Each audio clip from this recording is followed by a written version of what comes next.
Hair colour ज़्यादा करवा रहे हैं, केराटिन करवा रहे हैं, हेयर स्मूथनिंग करवा रहे हैं, तो इस वजह से बाल डैमेज हो रहे हैं। धीरे धीरे आपके बाल पतले होंगे, कमज़ोर होंगे, थिन होते जाएंगे, फाइन ब्रिटल फ्रिजी होते जाएंगे, पार्टिंग आपकी वाइड होगी, आपकी पोनीटेल पतली हो जाएगी। एक्चुअली वो डायमीटर में ही इतने पतले हो गए हैं कि वो नीचे जाते जाते ब्रिटल फ्रिजी लाइफलेस हो जाते हैं। तो इसे हम फीमेल पैटर्न हेयर लॉस कहते हैं। तो टीलोजन एफ्लूवियम है ऐसा हेयर फॉल जिसमें अचानक से बहुत ज़्यादा बाल झड़ने शुरू होंगे। मेल पैटर्न बॉल्डनेस है मेल्स में हेयर थिनिंग। तो ये भी अगेन बहुत कॉमन है, आपने सुना होगा कि धीरे धीरे हेयर लाइन पीछे जाएगी और धीरे धीरे फोरहेड आपका ब्रॉड होता जाएगा, क्योंकि कांस्टेंट प्रेशर जब बालों पे रहता है तो यहाँ से बाल हल्के होने शुरू हो जाते हैं। फ्रैक्शन एलोपेशिया मेल्स और फीमेल्स दोनों में देखा गया है। एलोपेशिया एरियाटा क्या होता है? ये एक ऑटो इम्यून प्रॉब्लम है। आपकी बॉडी के अंदर एंटीबॉडीज हैं, लेकिन ये और भी ज़्यादा टेंशन वाली प्रॉब्लम है स्कारिंग एलोपेशिया या सिकाट्रिशियल एलोपेशिया की। हाय एवरीवन, अगर किसी भी तरह के हेयर इशू से आप डील कर रहे हैं, आप मेल हैं या फीमेल, तो आज की वीडियो आपके लिए है। आज मैं आपको बताने वाली हूँ सबसे ज़्यादा कॉमन अलग अलग तरह के हेयर फॉल इश्यूज़, उनकी डायग्नोसिस और उनका सही मैनेजमेंट, और मैं आपको सारी फोटोग्राफ्स भी दिखाऊंगी। तो चलिए शुरू करते हैं वीडियो। सबसे पहला सब कॉमन हेयर इशू जो एक हमारे सामने है वो है फीमेल पैटर्न हेयर लॉस। तो ये बहुत ही कॉमन है, हम में से काफ़ी लोगों को ये है, लेकिन हमें पता ही नहीं है कि ये एक तरह का हेयर इशू है जिसे हम फीमेल पैटर्न हेयर लॉस कहते हैं। इसमें क्या होता है? इसमें धीरे धीरे आपके बाल पतले होंगे, कमज़ोर होंगे और थिन होते जाएंगे, फाइन ब्रिटल फ्रिजी होते जाएंगे, पार्टिंग आपकी वाइड होगी, आपकी पोनीटेल पतली हो जाएगी और आगे से भी बाल फ्लैट होंगे, बाउंस कम होगा। एंड्स जो होते हैं बालों के, ये भी एकदम बारीक हो जाते हैं, बाल बड़े लाइफलेस लगते हैं। लोग क्या कहते हैं सैलून में जाके कि हमारे बाल बहुत ड्राई हो गए हैं। तो बाल ड्राई नहीं हो गए हैं, एक्चुअली वो डायमीटर में ही इतने पतले हो गए हैं कि वो नीचे जाते जाते ब्रिटल फ्रिजी लाइफलेस हो जाते हैं। और ये है हार्मोनल हेयर थिनिंग या फीमेल पैटर्न हेयर लॉस। इसकी एक डिफरेंट बात जिससे आप डायग्नोज कर सकते हैं वो ये कि हो सकता है आपको हेयर फॉल होता हुआ कभी पता ही ना चले, आपको कभी हेयर फॉल होता दिखे ही ना, लेकिन आपको ये लगेगा कि मेरे बाल अब उतने नहीं बचे हैं जितने कुछ साल पहले थे। तो इसे हम फीमेल पैटर्न हेयर लॉस कहते हैं। ये हार्मोनल हेयर थिनिंग है, किसी विटामिन डेफिशिएंसी से नहीं हो रही। इस वजह से कोई विटामिन खाने से आपको बहुत अच्छा इंप्रूवमेंट नहीं दिखेगा। थोड़ा बहुत 15-20% इंप्रूवमेंट, जो विटामिन डेफिशिएंसी से, हमें सबको ही विटामिन डेफिशिएंसी है तो थोड़ा बहुत इंप्रूवमेंट दिख जाएगा, लेकिन उसके बाद वो प्लेटो फेज पे जाके रुक जाएगा और उसके आगे इंप्रूवमेंट नहीं दिखेगा। इस हेयर थिनिंग की एक और प्रॉब्लमेटिक बात ये है कि लोग ये सोचते हैं कि क्योंकि हम हेयर कलर ज़्यादा करवा रहे हैं या क्योंकि हम बहुत ज़्यादा केराटिन करवा रहे हैं, हेयर स्मूथनिंग करवा रहे हैं, तो इस वजह से बाल डैमेज हो रहे हैं। तो मैं नहीं कहूँगी कि ये सब चीज़ें करवाने से बाल डैमेज नहीं होते, लेकिन हाँ, ये अकेला कारण नहीं है, ये मैं बताना चाहूँगी। तो अंदर एक हार्मोनल इम्बैलेंस चल रहा है जो कि आपकी प्रॉब्लम का मेन रीज़न है। तो ये नहीं कहूँगी कि केराटिन करवाना चाहिए, उससे बाल डैमेज नहीं होते, लेकिन हाँ, जो भी आप सोच रहे हैं तो वो 15-20% उसका कॉन्ट्रीब्यूशन हो सकता है हेयर कलरिंग का या केराटिन का या स्मूथनिंग का या ब्लो ड्राइंग का, लेकिन मेन रीज़न वो नहीं है। Main reason hormonal hair thinning है, और जो हो रही है अलग अलग रीज़न से। वो रीज़न्स क्या हैं? ये हार्मोनल हेयर थिनिंग हो सकती है अगर किसी को पीसीओडी हो, तो पीसीओडी में ये बहुत ज़्यादा देखा जाता है। पीसीओडी नहीं है लेकिन फिर भी वेट ज़्यादा है, हल्का बहुत हार्मोनल इम्बैलेंस है, या फिर ये प्रेगनेंसी के बाद भी ऐसा हो सकता है कि कुछ हार्मोनल इशूज़ ट्रिगर हों जिससे वो थिनिंग फिर शुरू हो जाए। ये हार्मोनल हेयर थिनिंग पेरीमेनोपॉजल भी होती है, जिसका मतलब है कि 40s की एज में, 40s के बाद वो हार्मोनल चेंजेस होते हैं जिसमें धीरे धीरे बाल कमज़ोर, ब्रिटल, फाइन, फ्रिजी हो जाएंगे। तो इसके लिए, क्योंकि जैसे मैंने बताया कि विटामिन सप्लीमेंट्स हेल्प नहीं करेंगे, हेयर सीरम्स आप ट्राई कर सकते हैं। हेयर सीरम्स में एक हेयर सीरम जो बहुत ज़्यादा कॉमन, बहुत पॉपुलर है, वो है मिनॉक्सिडिल। मिनॉक्सिडिल मुझे बहुत ज़्यादा पसंद नहीं है क्योंकि शुरुआत में हेयर फॉल और ज़्यादा बढ़ जाता है, फिर बाल आपके थोड़े ठीक होने शुरू होंगे, लेकिन किसी भी वजह से अगर आपने मिनॉक्सिडिल छोड़ा तो जो मिनॉक्सिडिल की वजह से बाल आए थे वो फिर झड़ जाएंगे। इस वजह से मैं रेकमेंड करती हूँ नॉन मिनॉक्सिडिल हेयर सीरम। इसमें बहुत सारे आजकल स्टेम सेल सीरम्स आ गए हैं, रिडेंसिल, प्रोकैपिल या पेक्सिल, ये सब तो आपको पता ही है, ये ऑलरेडी बहुत पॉपुलर हैं, लेकिन स्टेम सेल सीरम्स भी आ चुके हैं, वो भी आप ट्राई कर सकते हैं। साथ ही मैं रेकमेंड करती हूँ कि आप डर्मा रोलर करके ये सीरम्स लगाएं, जिससे कि डर्मा रोलर करने से स्कैल्प में ब्लड सप्लाई बढ़ती है और फिर आप ये सीरम्स लगा सकते हैं। और मैं साथ में रेकमेंड करूँगी कि आप लेज़र कैप भी ट्राई कर सकते हैं, ट्रिपल एलटी या लो लेवल लेज़र थेरेपी, ये भी बहुत ज़्यादा इफेक्टिव है। मैं खुद भी लो लेवल लेज़र थेरेपी घर पे करती हूँ, तो इसके लिए 10 मिनट आपको रोज़ कैप पहन के बैठना है, तो ये ज़्यादा टाइम कंज्यूमिंग भी नहीं है और अलग से आपको इसके लिए टाइम निकालने की भी ज़रूरत नहीं है। तो ये सब आप करेंगे और फिर अगर आप चाहें तो डर्मेटोलॉजी क्लिनिक से प्रोसीजर्स करवा सकते हैं। इसमें भी बहुत सारे प्रोसीजर्स हैं जो कॉमन हैं। तो इसमें पहले पीआरपी होता था, फिर जीएफसी आया। मैंने इस पर एक डिटेल्ड वीडियो भी बनाई है कि कैसे पीआरपी, जीएफसी ये सब एक दूसरे से अलग हैं। फिर एक ट्रीटमेंट आया QR678। तो QR678 एक ट्रीटमेंट है जिसमें बोटानिकल एक्सट्रैक्ट्स यूज़ होते हैं और मेरा अपना फेवरेट जो मैं बहुत ज़्यादा करवाती हूँ अपने बालों के लिए वो है एक्सोसोम। एक्सोसोम मुझे बहुत ज़्यादा पसंद है, बहुत सारे रीजंस की वजह से बहुत ही पसंद है मुझे। तो अब क्यों पसंद है? क्योंकि एक तो इसमें सबसे पहली बात है, आप ऑफ कोर्स एक्सोसोम को इंजेक्ट करवा सकते हैं, लेकिन मैं डर्मा रोलर से एक्सोसोम अपने स्कैल्प पे करवाती हूँ क्योंकि मुझे पेन फ्री ट्रीटमेंट ज़्यादा पसंद है। तो डर्मा रोलर से एक्सोसोम कराने पर भी इसके बहुत अच्छे अमेजिंग रिजल्ट्स हैं। और वैसे भी ये ट्रीटमेंट पीआरपी, जीएफसी और QR678 से काफ़ी ज़्यादा सुपीरियर ट्रीटमेंट है, काफ़ी लेटेस्ट ट्रीटमेंट है और हमारे सारे ही पेशेंट्स इसके रिजल्ट से बहुत ज़्यादा खुश हैं। तो एक्सोसोम मुझे बहुत पसंद है और ये ट्रीटमेंट आप कंसिडर कर सकते हैं अगर आपको बहुत समय से या बहुत ज़्यादा हार्मोनल हेयर थिनिंग है और कुछ भी और चीज़ काम नहीं कर रही। अब बात करते हैं नेक्स्ट हेयर फॉल इशू की। तो नेक्स्ट हेयर फॉल इशू जो हमारे पास है वो है टीलोजन एफ्लूवियम।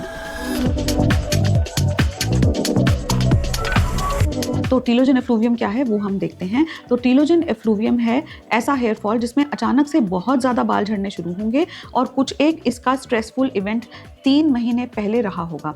तो जब आपके बाल झड़ना शुरू होंगे, बहुत ज़्यादा तेज़ी से, बहुत गुच्छों में बाल झड़ेंगे और 3 महीने पहले क्या हुआ होगा? या तो 3 महीने पहले आपने क्रैश डाइटिंग करी है, 3 महीने पहले आपकी कोई सर्जरी हुई है, 3 महीने पहले या 2-2.5 महीने पहले आपको टाइफॉइड हुआ, डेंगू हुआ, कोविड या चिकनगुनिया हुआ, या 3 महीने पहले आपकी डिलीवरी हुई। तो ये सब चीज़ें जब होती हैं मेल्स में या फीमेल्स में और अचानक से बहुत ज़्यादा बाल झड़ने शुरू हो जाते हैं, इसे हम टीलोजन एफ्लूवियम कहते हैं।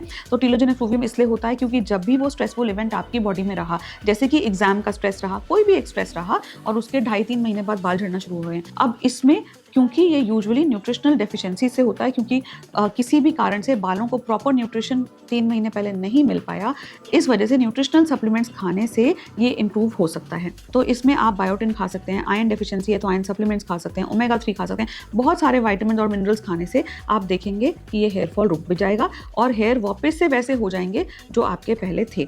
तो ये एक अच्छी बात है इस तरह की हेयर थिनिंग की कि इसमें आपको न्यूट्रिशनल सप्लीमेंट्स खा के रिजल्ट भी मिलेगा और बाल पूरी तरह से रिकवर किए जा सकते हैं।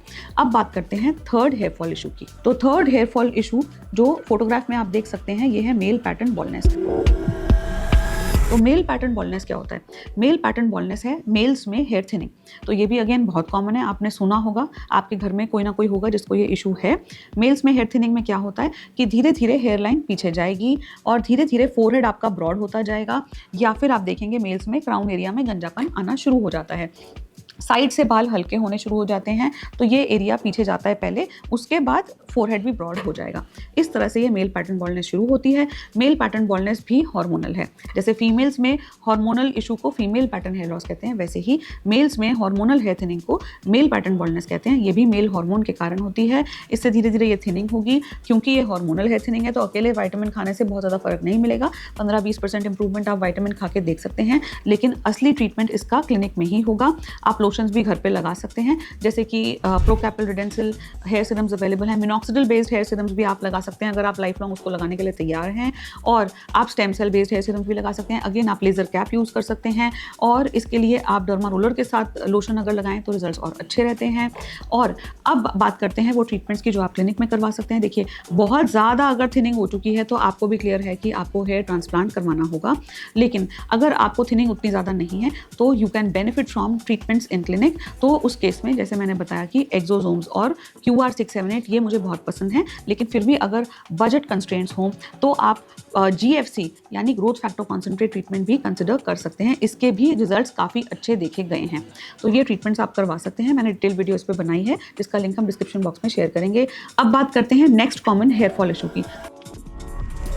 तो next common hair fall issue, ये फोटोग्राफ जो है ये है ट्रैक्शन एलोपेशिया। ट्रैक्शन एलोपेशिया क्या होता है ये हम देखते हैं। तो ट्रैक्शन एलोपेशिया मेल्स और फीमेल्स दोनों में देखा गया है। ये होता है कि जब आप टाइट बाल खींच के पोनीटेल बनाते हैं तो उससे ये होता है, क्योंकि कांस्टेंट प्रेशर जब बालों पे रहता है तो यहाँ से बाल हल्के होने शुरू हो जाते हैं। तो मैंने ये बहुत कॉमन देखा है यंग गर्ल्स में।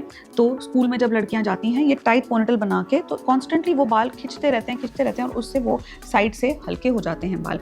और दूसरा ये देखा गया है उन लड़कों में जो पोनीटेल बनाते हैं टाइट, बालों को टाइट बांधने के लिए, तो उससे भी उनकी हेयर लाइन धीरे धीरे पीछे जाती है, साइड से बाल हल्के होते हैं। अब ट्रैक्शन एलोपेशिया में सबसे पहली चीज़ जो आपने करनी है वो ये कि आपने वो हेयर स्टाइल चेंज करना है। तो हेयर स्टाइल जब चेंज करेंगे तो उससे आप प्रॉब्लम को एटलीस्ट आगे बढ़ने से रोक रहे हैं। फिर अगर शुरुआत है ये हेयर थिनिंग की तो आपके बाल वापस आ सकते हैं, लेकिन अगर बहुत सालों से ये प्रॉब्लम है तो फिर ये बाल वापस नहीं आएंगे। तो उसके लिए भी आपके पास एक ही ऑप्शन है, वो है हेयर ट्रांसप्लांट। अब नेक्स्ट हेयर इशू क्या है वो देखते हैं। तो नेक्स्ट हेयर इशू जो ये फोटोग्राफ है ये है एलोपेशिया एरियाटा। एलोपेशिया एरियाटा क्या होता है वो देखते हैं। ये एक ऑटो इम्यून प्रॉब्लम है। तो जितनी भी मैंने आपको हेयर की प्रॉब्लम्स बताई वो बिल्कुल अलग अलग हैं आपस में, और उसी तरह से एलोपेशिया एरियाटा एक अलग हेयर इशू है, इसका कोई रिलेशन नहीं है बाकी पिछले सारे अलग अलग तरह के हेयर फॉल से। एलोपेशिया एरियाटा ऑटो इम्यून है। ऑटो इम्यून बीमारी वो होती है जिसमें आपकी बॉडी के अंदर एंटीबॉडीज़ हैं आपके बालों के अगेंस्ट, और जब भी किसी भी तरीके से वो एंटीबॉडीज़ एक्टिव होंगी तो ये अचानक से ये पैचेस कॉइन शेप बनने शुरू हो जाएंगे। तो इसमें इस तरह से कॉइन शेप पैचेस हमारे सर पे बन जाते हैं और ये अचानक से शुरू होता है। तो एलोपेशिया एरियाटा से रिलेटेड कुछ मिथ्स एंड फैक्ट्स क्लियर करना चाहूंगी। काफ़ी बार ये एलोपेशिया एरियाटा आपको पता ही नहीं चलता। काफ़ी बार आपको बताएंगे जब वो आपके हेयर कट कर रहे होंगे कि आपके यहाँ पे कोई पैच है, कोई फैमिली मेम्बर आपको बताएगा कि यहाँ पे एक पैच है। तो ये पैच बिल्कुल भी ऐसा नहीं है कि इसमें कोई जलन, खुजली, इरिटेशन हो, कुछ भी नहीं होता। ये बिल्कुल एसिम्प्टोमेटिक होता है और आपको देखने पे पता चलेगा कि यहाँ पे अचानक से पैच बन गया है। एक मिसकंसेप्शन इसमें यह है कि लोग कहते हैं कि इसमें कीड़ा लग गया है, तो ये कोई कीड़ा नहीं लगा है, इसमें कोई कीड़ा है ही नहीं। ये ऑटो इम्यून है, ये आपके शरीर के अंदर एंटीबॉडीज़ हैं जो एक्टिवेट हो गई हैं। अब देखिए अगर एक दो पैचेस हैं तो आप इसको ठीक कर सकते हैं विटामिन खा के, क्रीम्स लगा के। काफ़ी बार बच्चों में तो ये बाल अपने आप वापस आ जाते हैं। इसका एक बहुत अच्छा एसोसिएशन विटामिन डी डेफिशिएंसी से भी देखा गया है। तो अगर विटामिन डी डेफिशिएंसी है तो विटामिन डी सप्लीमेंट्स खाकर भी बाल काफ़ी अच्छे होंगे। शॉर्ट इसका ट्रीटमेंट जो है वो है इंजेक्शन। तो इसमें इंजेक्शन उन पैचेस पे लगाए जाते हैं जहाँ पर एलोपेशिया एरियाटा हो रहा है और उससे आपके बाल रिकवर हो जाएंगे। अब ये तो हुई बात की अगर एक दो पैचेस हैं, लेकिन अगर आपके पैचेस साइज में और नंबर में बढ़ रहे हैं, इसका मतलब आपका डिजीज़ प्रोग्रेसिव है और ऐसे में आप घर में शांति से नहीं बैठना चाहिए। आपको एक एक्सपीरियंस और क्वालिफाइड डर्मेटोलॉजिस्ट को कंसल्ट करना है, क्योंकि फिर आपको ओरल मेडिकेशंस भी दी जाएंगी ताकि आपका इम्यून सिस्टम आपके नॉर्मल हेयर सेल्स के अगेंस्ट काम करना बंद करे। तो प्लीज़ इस बात को ध्यान से समझिए कि ये एक सीरियस इशू है और इसे घर बैठ के ट्रीट नहीं किया जा सकता और इसके लिए आपको एक डर्मेटोलॉजिस्ट को कंसल्ट करने की ज़रूरत है। अब बात करते हैं अगले हेयर इशू की। तो अगला जो हेयर इशू हमारे पास है ये फोटोग्राफ है स्कारिंग एलोपेशिया या सिकाट्रिशियल एलोपेशिया की। तो ये क्या होता है, ये भी बिल्कुल अलग है बाकी सारी परेशानियों से। अगेन ये एक ऑटो इम्यून बीमारी है, आपकी बॉडी के अंदर एंटीबॉडीज़ हैं, लेकिन ये और भी ज़्यादा टेंशन वाली प्रॉब्लम है कंपेयर टू एलोपेशिया एरियाटा, क्योंकि एलोपेशिया एरियाटा में फिर भी आपके बाल वापस आने के पूरी तरह चांसेस हैं। लेकिन ऑटो इम्यून बीमारी अगर स्कारिंग एलोपेशिया है, सिकाट्रिशियल एलोपेशिया है, तो इसमें तो आपको बिल्कुल तुरंत ही डर्मेटोलॉजिस्ट को कंसल्ट करना है, क्योंकि ये एक ऐसी परेशानी है जिसमें आपका बाल की जड़ ही इतनी खराब हो जाती है कि फिर वो जड़ खत्म हो जाती है। तो जब वो जड़ खत्म हो जाएगी तो किसी भी तरीके से बाल वापस नहीं लाए जा सकते। इसलिए ये बात आगे प्रोग्रेस ना करे, ये स्कारिंग एलोपेशिया आगे प्रोग्रेस ना करे और आपके बालों की प्रॉब्लम को वहीं रोका जाए और आपके बालों को वापस लाया जा सके। इसके लिए बहुत ज़रूरी है कि आप एक डर्मेटोलॉजिस्ट को कंसल्ट करें ताकि आपको लगाने के, खाने के अलग अलग तरह की वो दवाइयाँ, जिससे वो मेडिसिन जिनसे आपके इम्यून सिस्टम को आपके बालों के अगेंस्ट काम करने में रोका जा सके और बालों को रिट्रीव किया जा सके, ये बहुत ज़रूरी है। अगर बाल इसमें डैमेज हो जाते हैं तो वो बाल किसी भी तरीके से वापस नहीं आ सकते और फिर जब ये डिजीज़ स्टेबल हो जाएगा तो आपके पास सिर्फ हेयर ट्रांसप्लांट का ही ऑप्शन रह जाएगा बालों को वापस लाने के लिए। I hope the video was informative. Skin और हेयर के ऐसे और इन्फॉर्मेटिव कॉन्टेंट के लिए आप हमें यूट्यूब और इंस्टाग्राम पर भी फॉलो कर सकते हैं। हमारा यूट्यूब और इंस्टाग्राम हैंडल है दादू मेडिकल सेंटर और DMC trichology. Thanks for watching.